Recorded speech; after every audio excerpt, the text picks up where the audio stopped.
Inawezekana kutachukua muda, lakini baadaye siku moja watakumbuka. Na mimi hilo nina uhakika. Na mara nyingi Watanzania huwa wana tabia ya kukumbuka ukishakufa. Wanakuambia pengo lake halitazibika.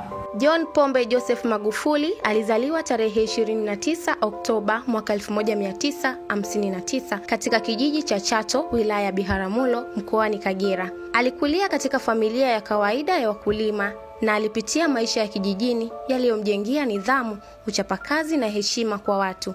Alisoma shule ya msingi Chato kabla ya kujiunga na shule ya sekondari ya Katoke na baadaye Lake Secondary School. Alimaliza elimu ya juu ya sekondari katika shule ya sekondari ya Mkwawa, kisha akajiunga na chuo kikuu cha Dar es Salaam alikopata shahada ya kwanza katika kemia na jiografia. Baadaye alipata pia shahada ya uzamili na ya uzamivu katika kemia. Magufuli alianza kazi ya ualimu kwa muda mfupi kabla ya kujiunga na utumishi wa umma kupitia shirika la elimu ya watu wazima. Jina lake lilianza kujulikana zaidi alipoteuliwa kuwa naibu waziri wa ujenzi mwaka 1995 katika serikali ya awamu ya 3 ya Benjamin Mkapa. Baadaye aliteuliwa kuwa waziri kamili wa ujenzi, nafasi aliyoitumia kwa miaka mingi kwa ufanisi mkubwa. Katika kipindi hicho alijipatia sifa kubwa kuwa kiongozi mwenye kasi, mfuatiliaji na asiyevumilia uzembe, hata akapewa jina la bulldozer kwa ufuatiliaji wake wa miradi ya ujenzi. Magufuli aliendelea kushika nyadhifa mbalimbali za uwaziri katika serikali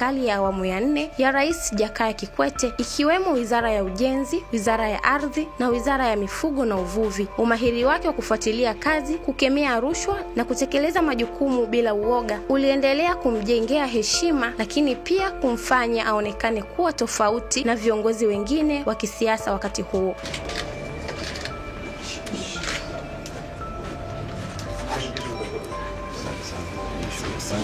Nimeanza na kumshukuru Mwenyezi Mungu, lakini nashukuru kwa kupata hii document hii sijaisoma, masharti yake siyajui. Kipaumbele changu ni ilani ya uchaguzi. Tumekuwa tukitekeleza ilani ya uchaguzi, na ilani ya uchaguzi itakayokuja ndio nitakayoisimamia. Lakini namshukuru sana Mheshimiwa Rais ambaye ndio mwenyekiti wa Chama cha Mapinduzi kwa kutekeleza vizuri ilani ya uchaguzi ya mwaka 2005 na ilani ya uchaguzi ya mwaka 2010. Asanteni sana. Mwaka 2015 Magufuli alichaguliwa kuwa mgombea urais kupitia Chama cha Mapinduzi CCM. Baada ya mchujo mkali ndani ya chama hicho, alishinda uchaguzi mkuu kwa ushindi mkubwa dhidi ya mpinzani wake Edward Lowassa na kuapishwa kuwa rais wa awamu ya 5 Jamhuri ya Muungano wa Tanzania mnamo tarehe 5 Novemba mwaka 2015. Mara baada ya kuingia madarakani, Magufuli alianza kutekeleza sera za kubana matumizi, kupambana na rushwa na kuongeza uwajibikaji serikalini.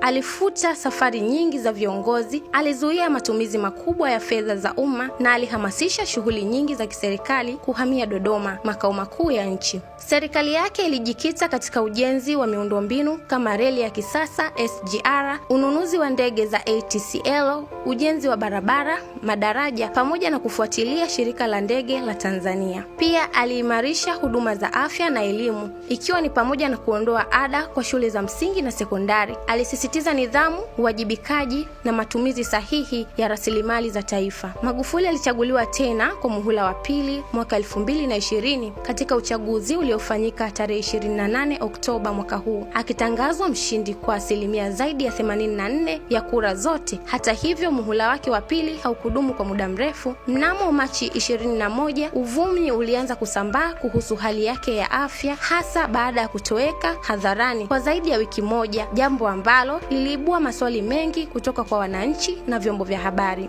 Ndugu wananchi, kwa masikitiko makubwa nawajulisha kuwa leo tarehe 17 Machi mwaka huu 2021 majira ya saa 12 jioni tumempoteza kiongozi wetu shupavu, Rais wa Jamhuri ya Muungano wa Tanzania, Mheshimiwa Dr. John Pombe Joseph Magufuli.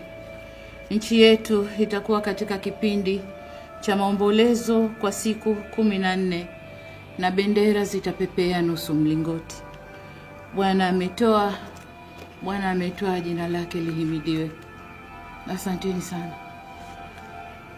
Tarehe 17 Machi mwaka 2021, makamu wa rais wakati huo, Samia Suluhu Hassan, alitangaza rasmi kuwa Rais Magufuli alikuwa amefariki dunia katika hospitali ya Mzena jijini Dar es Salaam kutokana na maradhi ya moyo. Tangazo hilo lilihitimisha siku za sintofahamu na maombi yaliyokuwa yanaendelea kutoka kwa wananchi waliokuwa wanatumaini kuwa angepona. Kifo chake kilileta simanzi kubwa kwa taifa, hata kwa baadhi ya nchi za Afrika ambako aliheshimika kwa msimamo wake na kujitegemea, kupinga ukoloni wa kiuchumi na kutetea rasilimali za bara la Afrika. Baada ya kifo chake, aliagwa kitaifa katika miji mbalimbali ikiwemo Dar es Salaam, Dodoma, Mwanza na Chato. Mwili wake ulizikwa rasmi katika kijiji alichozaliwa cha Chato mnamo tarehe 26 Machi mwaka 2021. Mamilioni ya Watanzania walihudhuria au walifuatilia kwa njia ya redio na television wakimuaga kiongozi ambaye aliweka alama kubwa katika uongozi wake. Rais Magufuli alikumbukwa kama kiongozi aliyekuwa na uthubutu na kufanya maamuzi magumu, mzalendo wa kweli, mwenye kusimamia nidhamu na asiyeogopa kusema kile anachokiamini. Ingawa kulikuwa na wakosoaji kuhusu baadhi ya maamuzi yake, hasa katika masuala ya uhuru wa vyombo vya habari na mitazamo yake kuhusu janga la COVID-19, bado wengi walitambua kama kiongozi aliyelenga kuleta maendeleo ya haraka kwa taifa lake. Aliacha pengo kubwa katika uongozi wa Tanzania na historia yake itaendelea kujadiliwa kwa miaka mingi ijayo. Makala hii imeandikwa na Yusufu Mpuma na imesomwa na mimi Zainab Dabas.